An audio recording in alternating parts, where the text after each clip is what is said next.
आनंद अपनी 7 मांगों को लेकर के आज सीतापुर कलेक्ट्रेट सभागार में धरने पे साथ एक दिवसीय धरने पे बैठे हैं। किन मांगों को लेकर बैठे हैं सांसद जी, किन मांगों को लेकर यहाँ पे धरने पे बैठे हैं? आज समाजवादी पार्टी के राष्ट्रीय अध्यक्ष आदरणीय अखिलेश यादव जी के निर्देश पर हम सीतापुर जनपद के सभी समाजवादी साथीगण, पूर्व प्रत्याशी, पूर्व मंत्री, विधायक, सांसद सहित हम लोग पूर्व मंत्रीगण और सभी संगठन के नेता आज सो रही भारतीय जनता पार्टी सरकार को जगाने के लिए एक सांकेतिक धरने पर बैठे। हमसे पीछे जो होल्डिंग लगी है उनमें 7 सूत्रीय मांगे लिखी हुई है हमारी, चाहे वो आवारा पशुओं के रास्ते पशुओं की समस्या हो, चाहे वो बाढ़ कटान के नाम पर सिर्फ खाना पूर्ति की जा रही हो, बजट का बंदरबाट किया जा रहा हो, चाहे जल जीवन मिशन में टंकियों का गिरने का मामला रहा हो, सड़कें टूटने का मामला हो, पाइपलाइन टूटने का मामला रहा हो, चाहे मनरेगा के मजदूरों का भुगतान नहीं हो पा रहा है, बजट बढ़ाया नहीं जा रहा है, ब्याज सहित भुगतान करने की बात कही जा रही थी वो भी नहीं किया जा रहा है, आपका खाद मिल नहीं रही है, लंबी लंबी लाइनें लगी हुई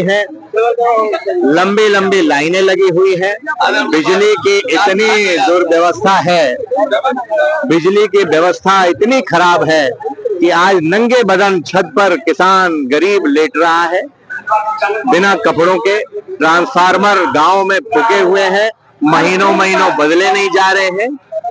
प्राइमरी के स्कूल जो थे, जूनियर के स्कूल थे, उनको बंद कर दिया जा रहा है, मर्जर कर दिया जा रहा है। प्राइमरी स्कूल में कौन पढ़ रहा है, जिला पंचायत के स्कूल में कौन पढ़ रहा है, गांव गरीब किसान का बेटा पढ़ रहा है। ये सरकार गरीब विरोधी है, किसान विरोधी है।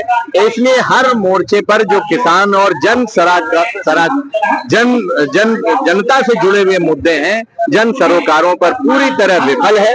इसलिए हम समाजवादी लोग आज सरकार को, सो रही सरकार को, बीजेपी सरकार को जगाने के लिए आज धरने पर बैठे। अगर सुधार नहीं हुआ तो बड़ा आंदोलन हम समाजवादी लोग करेंगे और आपके माध्यम से सीतापुर की जनता से अपील करेंगे, जैसे लोकसभा के चुनाव में आपने समर्थन और प्यार दिया है, वही विधानसभा के चुनाव में समर्थन दे दीजिए।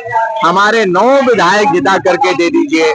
अगर सीतापुर से 9 विधायक जीतेंगे, इन समस्याओं का समाधान तो हम माननीय अखिलेश यादव जी करेंगे। वो मुख्यमंत्री बनेंगे तो विकास के पैमाने पर जैसे पहले सीतापुर दौड़ा करता था, उससे कई गुनी रफ्तार से इस बार भी जब वो मुख्यमंत्री बनेंगे तो दौड़ने का काम करेंगे। जब हमारे विधायक ज्यादा होंगे तो मंत्री भी कई मिलेंगे, तो हमारी भागीदारी भी सरकार में होगी। और बड़ा जनपद है उत्तर प्रदेश का, इसलिए अगर सीतापुर से हम लोग बहुमत से 9 विधायक जीते तो सरकार हमारी निश्चित रूप से बनने का काम करेगी। अच्छा, जैसा कि कहा जा रहा है विपक्षियों के द्वारा कि ये एक भ्रामकता फैलाने के लिए केवल आप एक दिवसीय धरने पे बैठे हैं, इस पे क्या कहना चाहेंगे?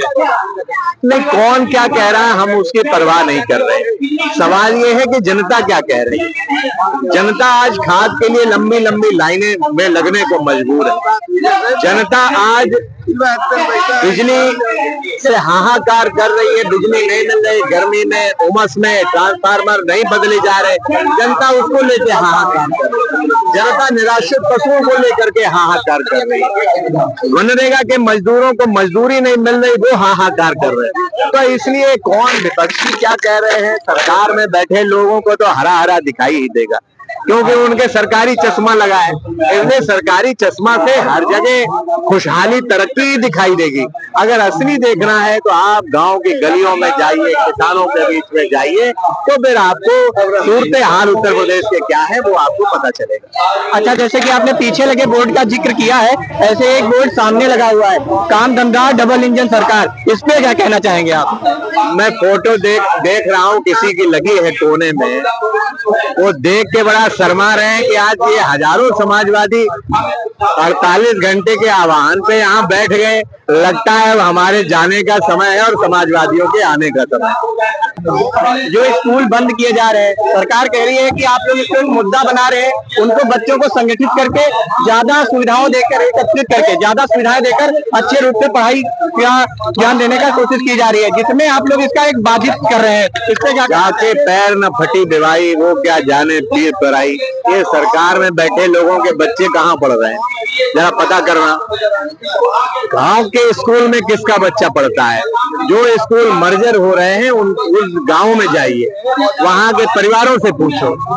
अगर उन्हें लगता है कि फैसला सही है तो हम भी कहेंगे बहुत अच्छा फैसला है। लेकिन जनता अगर कह रही है, जहां जिनके बच्चे स्कूल में नहीं जा पा रहे हैं पढ़ने के लिए, वो अगर कह रहे हैं कि नहीं ये गलत है, तो फिर जनता की आवाज से आवाज मिलाने का जिम्मेदारी हम विपक्ष में बैठे हुई पार्टी की सबसे बड़े दल की। जैसा झांगू बाबा जो बहुत ही ज्यादा चले, उस पर क्या कहना चाहेंगे आप? बाबा लोग तो बहुत हैं इस देश के अंदर, इस प्रदेश के अंदर। बाबा लोग दिल्ली में भी सरकार में भी बैठे हैं, लखनऊ में भी सरकार में बैठे हैं, तो हर तरफ बाबा हैं। अब बाबा के क्या करें बोल, यही हम तो आजकल सावन देख रहे हैं, एक ही बाबा को जानते हैं, शंकर बाबा को। हमारे साथ भदौरिया थे जो सात सूत्री मांगों के लेकर एक दिवसीय धरने पर बैठे थे, जिनका कहना है कि सरकार कोई भी मुद्दा विशेष रूप से नहीं ले रही है, गरीबों को पिछड़े गरीबों को और पीछे ले जाने का काम कर रही है। पोस्ट के लिए आदित्य, धन्यवाद।